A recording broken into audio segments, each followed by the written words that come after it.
Hi foodies, my name is Mawuena. I'm a food content creator and a nurse by profession. I've been creating content for the past 3 years and I've learned a lot which I want to share with the world. This is why I have started this series called If I Were to Start in 2023. This series is supposed to help the upcoming creator or creative to be able to get some inspiration and learn some lessons or things that I would have done differently if I were to start creating content in 2023. So episode 1 was uploaded last week. If you haven't seen it, just check the previous video or click on the link up here to be able to watch that.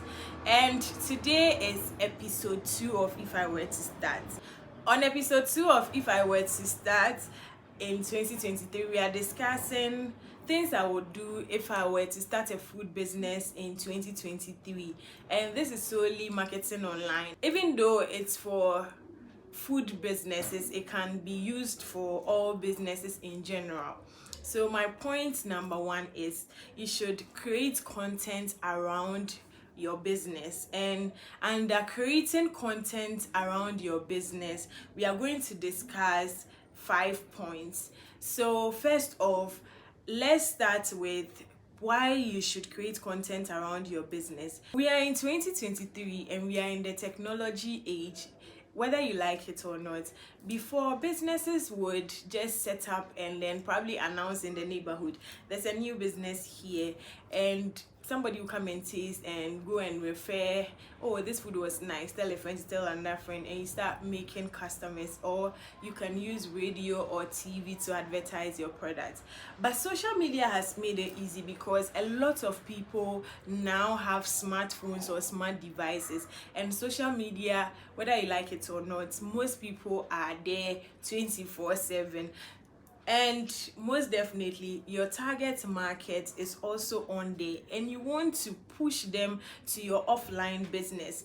So this is what I would do if I were to start a food business in 2023. I'll create a social media page solely for my business, which would have my business name. After creating the page, I would start creating content to keep the page active. Now, these are some content ideas that I have for you. So first off, selling the look. By selling the look, what do I mean? What product are you selling? Show us your product. That's you selling the look. It could be through pictures or through videos. You spent a lot of time and effort into that branding, that packaging. So show us that packaging. How would the products you are selling look when I buy from you as a potential customer?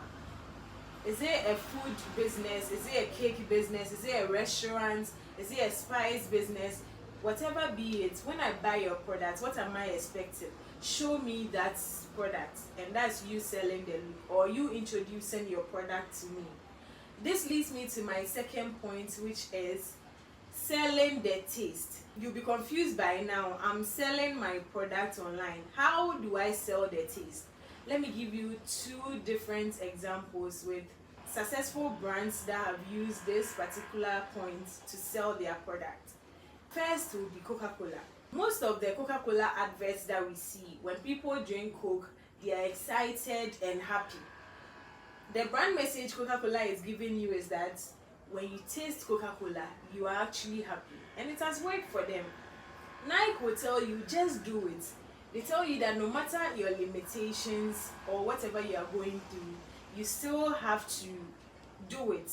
So that's the brand message they are giving to you. So what brand message are you giving to us? With your food business, it's definitely the taste. So show us someone eating your food, how it actually tastes like. Show us, whether in a video or in pictures, their facial expression when they taste your food. Show us that spice. When a recipe is created with a spice, what do people get from it? Is it that it's cutting down their cooking time? Sell that to us through a video or a picture. What recipes people can make with your spices, the aftermath, how does that spice improve the taste of their food? Sell it to us through a video or a picture. which leads me to my third point, which is selling the recipe.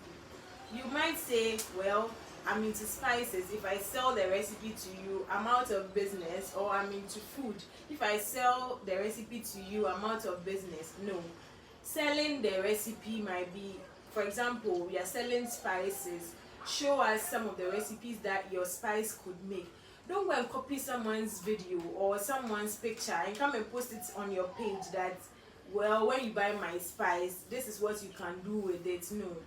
Use your spices to make that particular content so that the potential customer, when he or she thinks about that particular food, your spice will come in mind and you are one step closer to your next customer.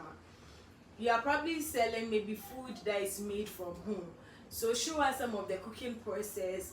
Maybe you are using the freshest vegetables to cook, how you are cooking in a clean environment, and then the cooking process. You don't necessarily have to show us everything that goes into your cooking. Share snippets and the end product. Then people would appreciate, oh wow, when I buy your food, this is the process your food goes through. So that's you actually selling your recipe.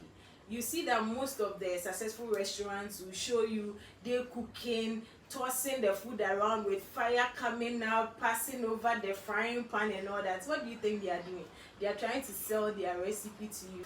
My final point will be consistent. So if you want your online business to convert to offline customers, you need to be consistent. You can't just be posting content on your page and then you won't respond to like your DMs, or clients will call you and then you won't pick up, or you post today and the next time you're going to post is after a year. People want to see that your page is active and then they know that, oh, you are still in business, and interact with your customers, ask them what they want. Again, let me give an example. You're a restaurant business. You can just post maybe one food on your menu and then you ask your customers or your followers, what is the name of this particular food, and whoever gets it right might be gifted maybe 10% discount the next time you visit, or 20% discount, or maybe you get to get a free treat at the restaurant or stuff like that.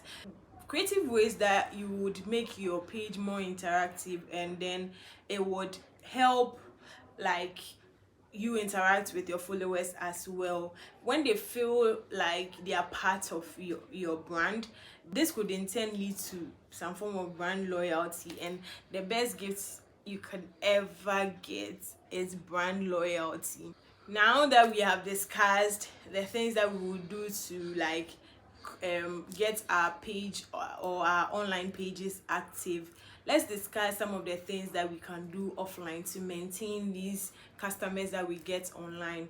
Customer service should be on point. How you talk to them, let them feel at home when they are talking to you. Some people can be very, very annoying. Some customers can be very, very annoying, but how you handle them when you're talking to them and stuff will make them come back to you. Ask for reviews.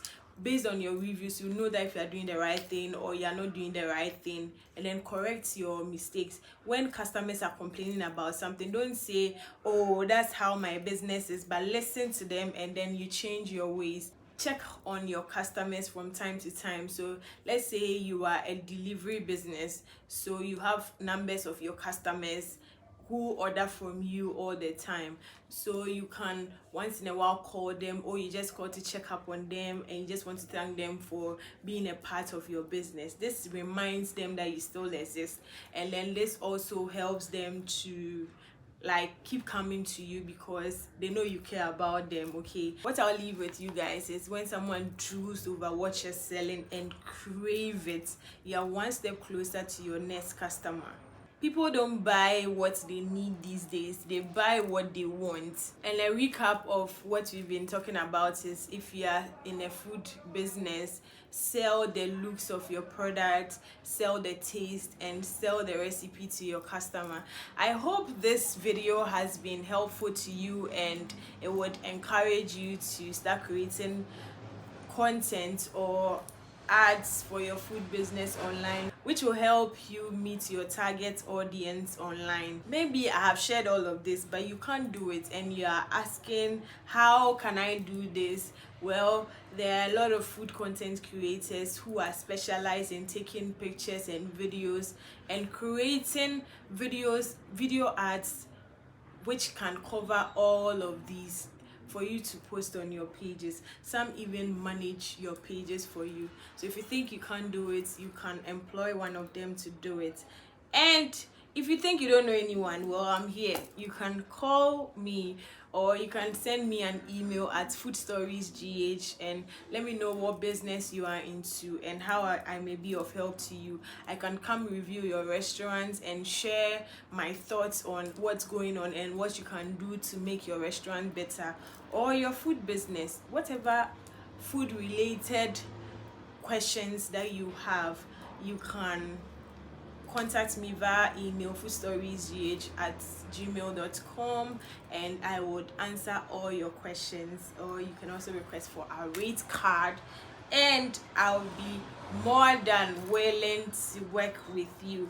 Thanks for watching, guys, and I hope this video have been of value to you. Until I come your way next time with the next episode, thanks for watching, guys, and don't forget to share with someone who needs to see this. I'll see you next time, and let me know in the comments if you have any more suggestions or if you have any questions, and I will do well to answer them. Love you guys. I'll see you in the next one. Bye.